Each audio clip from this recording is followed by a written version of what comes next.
How to do it. Let me show you how to do it.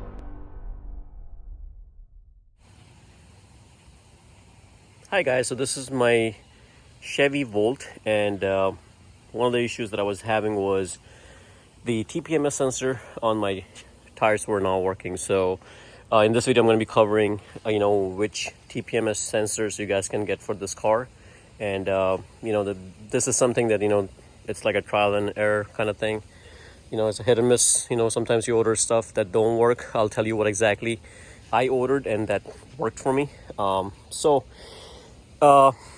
This specific one was the one that I had installed in this car. This is the original one that came with it, and let me see, I don't know if you guys can see it on the camera or not, but there are different, FCC ID and stuff like that, but basically was the MRX G53MA4S. That's the top number for the FCC ID, and kind of like the model number as well, because if you see, there is a model number here, and this is a G53MA4S. So anyways, I tried searching for this specific one, and of course I couldn't really find the exact match. So I'll leave a link in the description below, the one I ordered from Amazon. It was like $30 for 4 sensors, which was a pretty decent deal. And let me show you guys what I received.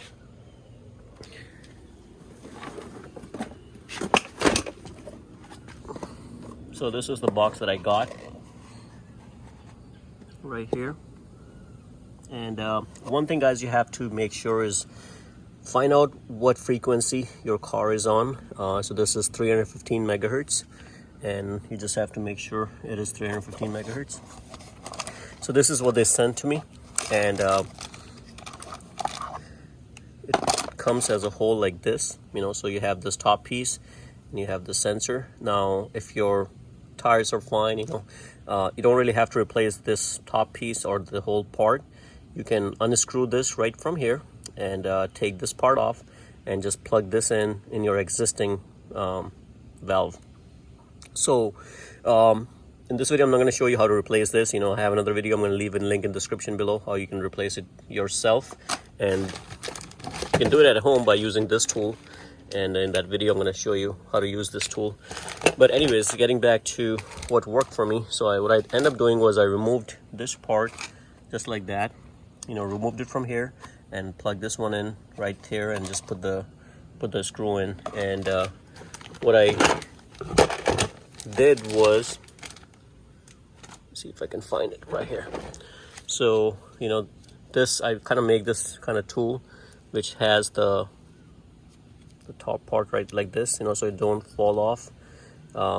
This is a small wrench. Let me show you guys what's in there right here. So I'm just holding it like this, but of course it's going to slide off, if you try to put it in the tire with the tire on. So I just use this to unscrew the bolt. This is a screw right here, and did that. But anyways, once I replace this, the thing is about programming, and programming is could be a nightmare, but there's this tool available that you can pick up from eBay for like $5-10. You can use this tool. Now, one thing I'm going to tell you, sometimes it works and sometimes it doesn't. Now, if it's not working for you, what I would suggest is, if you want to find out, which TPMS sensor in your car is bad, put your car in the learning mode and go around your tires. And let me show you exactly how you do that.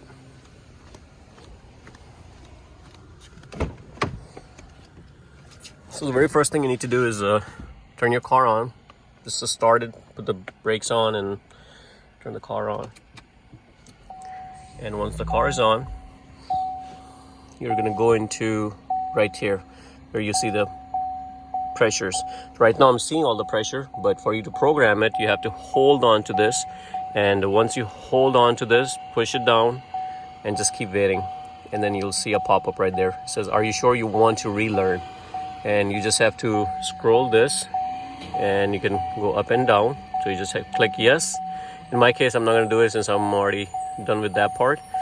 and you'll hear like a honking, and the honking is like an indication that your car is ready for learning. And what you'll see is only this marker light to be on, and when that marker light is on, then all you do is you hold this and press it, keep pressing it, keep holding on to it right about here.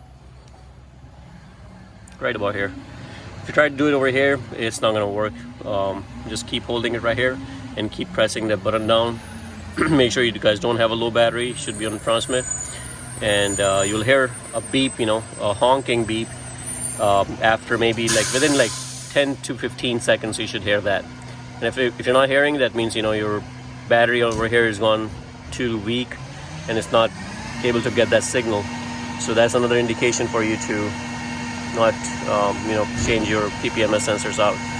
But anyways, you can go around. So once you do this tire, it'll honk, and then it'll transfer over this one. So this light is going to come on, indicating you that you need to do this tire. Do the exact same thing over here. Then you go over there, same thing.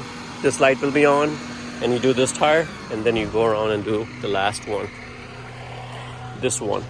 So once you're done with all 4 tires, once you finish this one, then you're gonna hear like a double beep, and that gives you an indication that, hey, all 4 tires are complete. And then right away, pretty much, you're gonna start seeing the tire pressure come on, and that means you're done. Now, in some cases, a lot of people don't have this tool. So what do you do in that case? If you don't have this tool, guys, what I would suggest is inflate your tires to about 44, 45 psi. And I think the rated is 44. You shouldn't really go more than 44. So fill it up to 44 psi, and then do the exact same thing. Put in the learn mode. Once you're in the learning mode, right from there, instead of using this tool, what you're going to do is take this valve out, and you're going to depress the small pin right there to get the air out of the tires. And what that's going to do is basically activate your sensor and send a signal, which will kind of acts as a relearning thing, because it's transmitting a signal to your car computer basically. So once you do this, you're going to hear the exact same thing. Now sometimes you just have to release a lot of air, so you're probably wondering how much air. You may have to drop down to 20 psi by the time you hear learning. Now that only works if you have good battery in your TPMS. If your TPMS is completely shot, guys, it's not going to work. So this only works if you have good TPMS with good working battery. So again, release it. Now sometimes what I've seen is if you have a brand new TPMS, I just replaced one of my TPMS and I tried programming it, and last night it was not working at all. I tried it with this tool. I did not try it with the air release, but I tried it with the tool and it did not work for me. And the reason it was not working for me because sometimes the new ones take a while for it to become active, because they're brand new. They've been sitting on shelf for a long time, so it just can take a while, before they come activated or become active. So I left it overnight. I came here this morning and I did the programming, and guess what? Everything worked fine. No issues at all. So sometimes, if you install brand new ones and they're not activating, you may want to wait like a day or so, because it may not work the exact same time, but it may work after a day, or after you drive the car a few miles. This is normal, guys, by the way. Again, coming back to how to program it without a tool, all you do is put in the programming mode, release the air, same thing, and then it's going to stop. That light is going to go off once you hear that honking beep, and put that on. Then come over here. No, you don't have to reflate the tire yet. Then you come over here, you do the exact same thing, get the air out. This light will go off once this is done, and you'll hear a beep. Go on that one, do the same thing, and the other one. And once you do the last one, again, it's going to go bad. Now, of course, if you're inflating your tire completely down and it's still not doing something, that means it's not sending a signal and you have a bad TPMS sensor. But if you have good ones with good batteries, this trick will work without even a tool. But I do recommend investing in this tool. It's $5. It makes life a lot more easier than going around and deflating the tires. And once you're done with the tool, you can always sell it back or whatever, give it to somebody for use, you know. But again, guys, you know, this car takes 315 megahertz. You know, I'm not sure the new ones, I think they all are the same pretty much, but you know, this tool worked for me. You know, my TPMS is back, and of course you can save yourself a lot of money doing it yourself. So I'm going to leave in this link in the description below, the one I got from Amazon, and it was fairly inexpensive, and I was able to do it myself. So hopefully this video helps you guys. If you guys like the video, please subscribe to my channel. I like the video. Thank you.